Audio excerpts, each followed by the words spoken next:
welcome to the Horror Movie Showdown, episode 25. Today we're going to look at one of those run-of-the-mill slasher movies from the 90s that followed in the footsteps of Scream. It is I Still Know What You Did Last Summer, the sequel to the highly successful I Know What You Did Last Summer. Let's start with a quick recap of the first movie. Some kids run over a fisherman, dump him in the ocean, decides never to talk about it again. We make a pact. Right here and now we take this to our grave.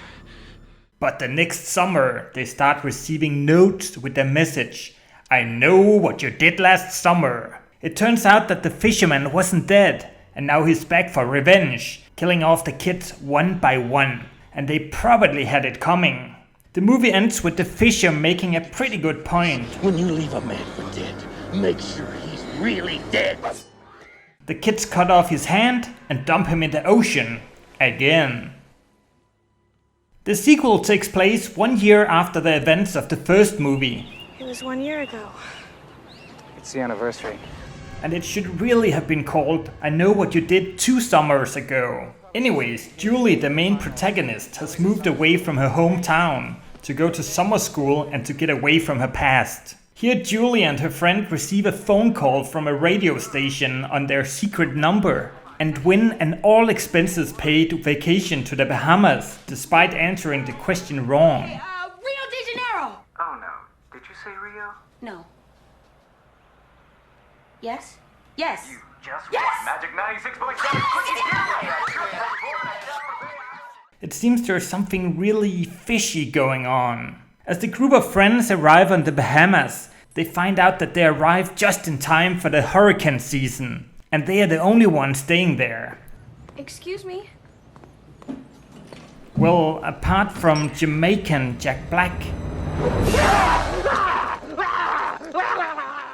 the reanimator Herbert West, and of course the killer. Everyone on the island are pretty creepy. So do we have a new killer, or is Ben Willis back for more blood? Well, you'll have to watch the movie to find out. The movie is a real guilty pleasure popcorn flick that uses all the cliches you can imagine. It starts off with the lead running into the fisherman, but it's all a dream. Then we see him at the disco, but he disappears into the shadows. It is not clear what is in the mind and what is real. Like, did the fisherman really hack into the karaoke machine to type this message? Well, he might have, as he is pretty elaborate. He even places a mannequin dressed up as a fisherman on the road and just waits for an undefined amount of time until Julie's boyfriend shows up so he could try to kill him. Also, he hangs up a dead guy in the closet and then cleans everything up within a few minutes. It must be super hard to be a killer. Time to get to the scores.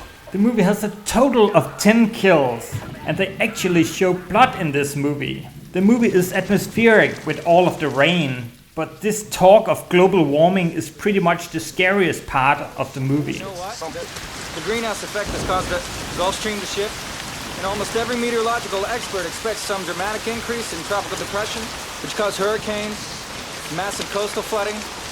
It wouldn't take much of a storm surge to wipe us right off of this island. Hey. It gets a scariness score of 3.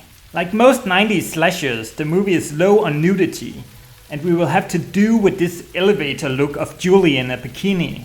This gives us a nudity score of 2. Though the movie is a bit stupid, you cannot say that it is boring.